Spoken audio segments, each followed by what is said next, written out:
Your relationship with yourself is the foundation of every relationship you have in life.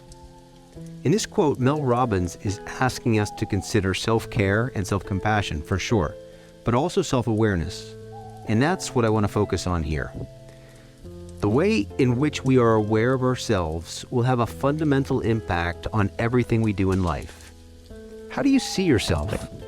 Who are you to you? Are you an objectively good person? And is the way you see yourself exactly in line with the way the rest of the world sees you? Or does the world misunderstand you or not really know the real you? Who are you exactly? Today I want to challenge you to consider this. You are not your mind. Your mind is wonderful and amazing, but your mind is not you. It is your mind. You are you. Your mind is a wonderful wandering machine that can conceive of a whole lot of different things during the course of just one day. You should love your mind and appreciate it for the tool that it is. Your mind being just a tool for us means that we can use our mind in a way that best suits us, if we so desire, or not. We can let our mind run free and settle on an idea for however long it wants, or we can manage it. Look at it like this. If your mind lands on something unhelpful, say an old memory of a painful time you went through, you yourself are actually being constrained from going about this very moment in the most optimal way. So, at this particular moment, this wonderful tool you have, and after all, it is a tool made for your use, this tool is now actually kind of hurting you. So we have to train the mind, discipline it, help it break free from constraints like this. We should not wallow in whatever the mind settles on. We should proactively decide if the thought is helpful to life or not. As Jocko Willink said, discipline equals freedom. The first step in this process is disciplining the mind to deal effectively with the presence of negative thoughts. These can be thoughts that randomly pop into your head, or they can be negative thoughts that you pick up from other people. But in either case, they generate a general feeling of unease. This unease can take so many unhappy or even crippling forms. They can completely unbalance us and sway whether we have a good day or bad day.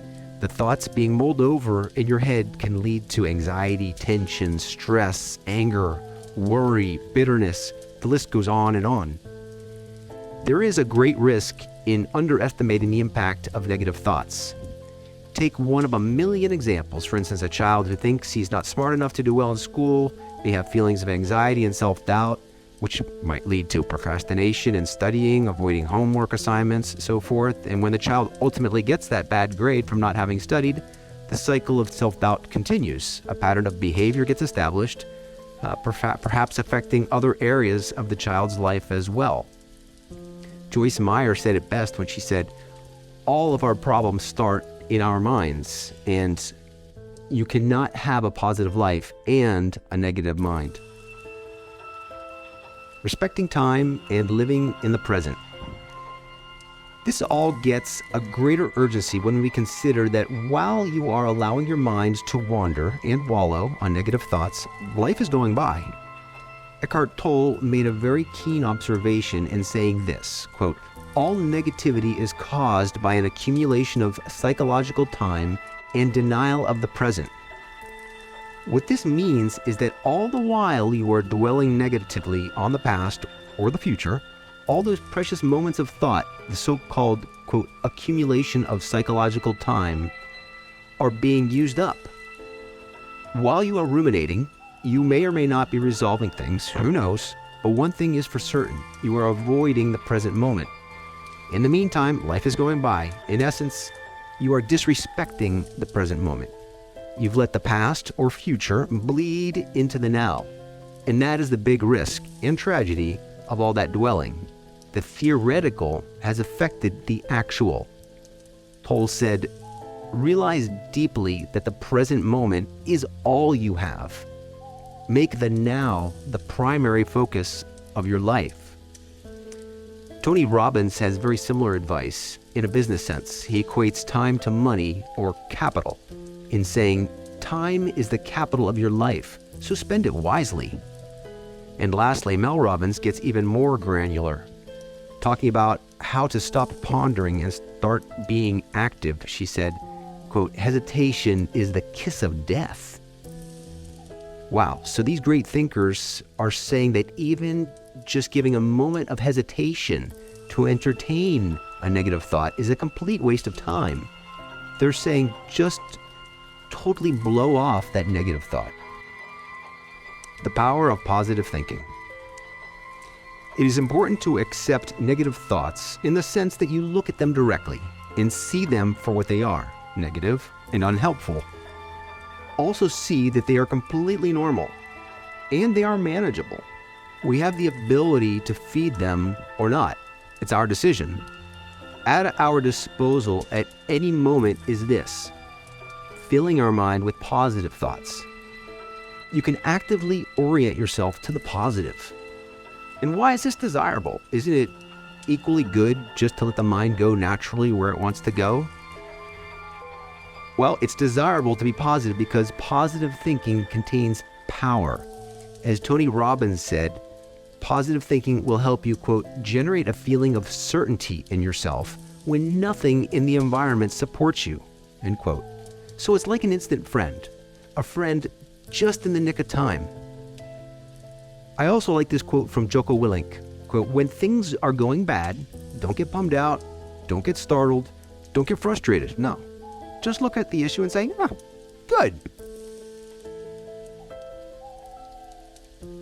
Facing fear and embracing vulnerability. It takes courage to take the leap.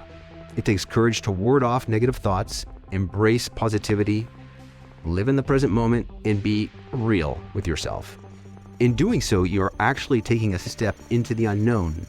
For the comfortable route would be to stay with your current ingrained thought pattern. You are allowing yourself to be vulnerable, and that's courageous. You're essentially saying, no, those negative thoughts and behaviors were not me. They were just a facade. They were just my mind taking over. Here is me now in this present moment, and these are the thoughts that I actually choose. These are the interests that I actively decide to put importance on. And these are my actual desires that I actively selected. This is what I choose, whether you like it or not. See, you are facing fear head on. You're being honest with yourself and taking a shot at being the great person you were meant to be. Brené Brown has some interesting thoughts on this subject. She said, quote, vulnerability sounds like truth and feels like courage. Truth and courage aren't always comfortable, but they're never weakness. She also said, quote, to love ourselves and support each other in the process of becoming real is perhaps the greatest single act of daring greatly. Vulnerability is not about winning or losing. It's having the courage to show up even when you can't control the outcome. Arnold Schwarzenegger encourages us to go there. Quote, the mind is the limit. As long as the mind can envision the fact that you can do something, you can do it, as long as you really believe 100%.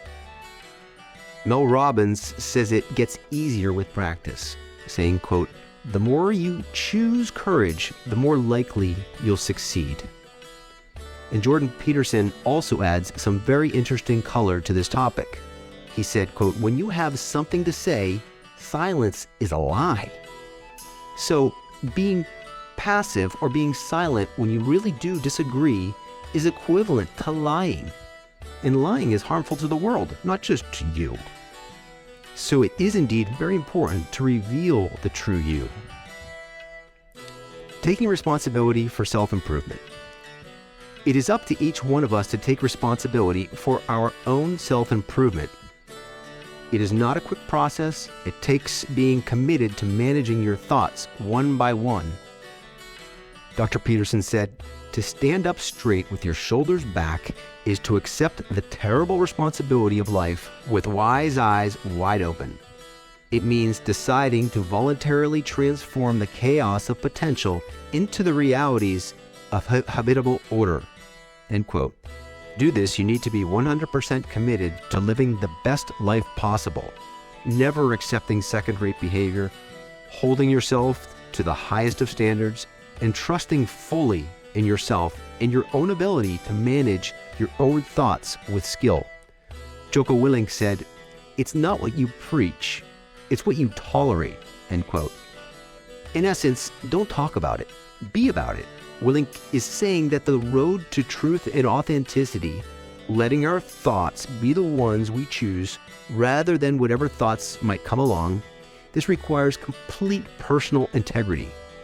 If something is off, we must have the integrity and courage to confront it and make an immediate change. And this is not just some self-serving endeavor. Jordan Peterson said, quote, "The best way to fix the world is to fix yourself," end quote. So ultimately, it's not even about you. It's actually altruistic. To bring the best of yourself to the world is actually a great kindness.